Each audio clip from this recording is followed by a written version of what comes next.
Maryland Congressman Jamie Raskin spent this past year not only consumed by fallout from the January 6th Capitol riot, but by unthinkable loss closer to home. He talks with Rita Braver. Americans watched Congressman Jamie Raskin manage the impeachment trial of former President Trump last February. This trial is about who we are. Who we are. And they now see him on the committee investigating the January 6th Capitol assault. We have a duty to collect all of the evidence we need to report back to Congress and to the American people. But many viewers may not know that Raskin has carried out these duties under circumstances most of us could not even imagine.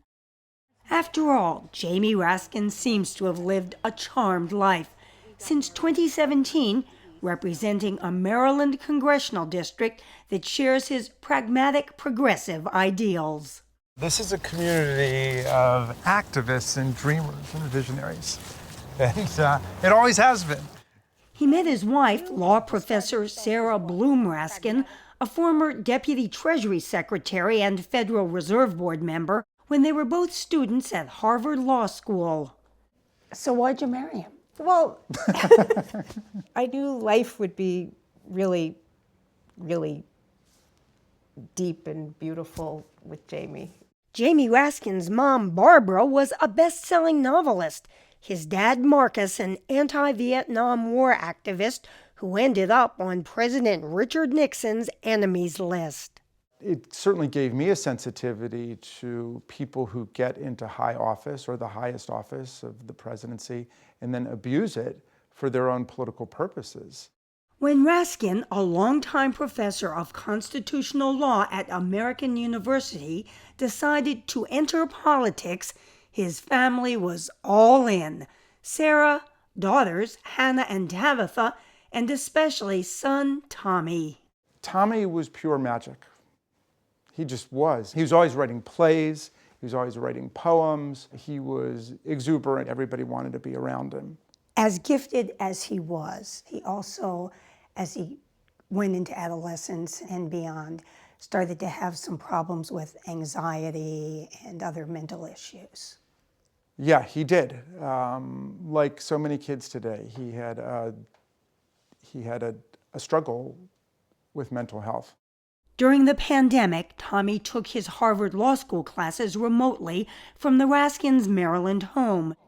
He was shaken by both George Floyd's death and Donald Trump's false election claims.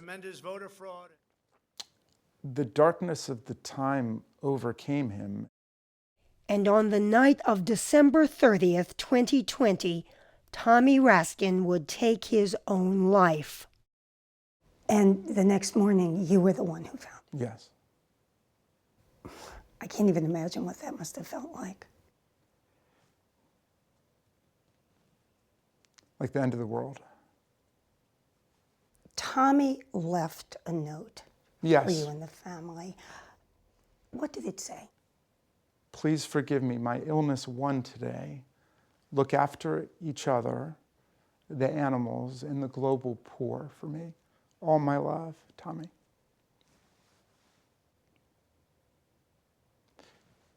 For him to ask forgiveness of us means that we can ask forgiveness from him.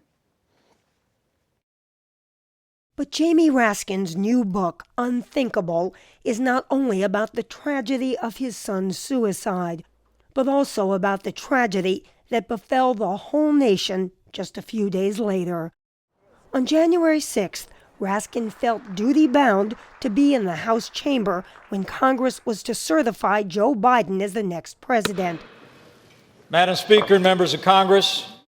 Raskin breathed a sigh of relief when Vice President Mike Pence refused Donald Trump's demands to reject some electoral votes. Was Vice President Pence a hero? On that day, he was a hero. And this is a guy who I felt went along with way too much during the Trump administration, but on that day, he was a constitutional patriot. Speaker, I want Once the proceedings began, Raskin got up to speak. for your love and tenderness, which my family and I will never forget. Everybody was in a standing ovation, and I was absolutely overcome with emotion. And for a split second, I thought, maybe because of Tommy, the two sides aren't going to fight tonight, but that was a bit of a fantasy.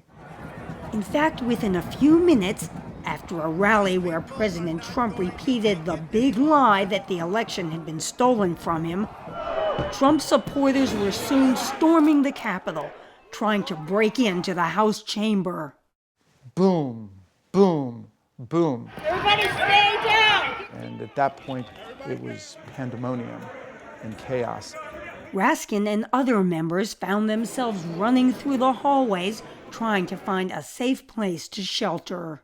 Were you terrified? I didn't feel any fear the entire time. And I think that was because of Tommy. The very worst thing that could ever happen to me has already happened.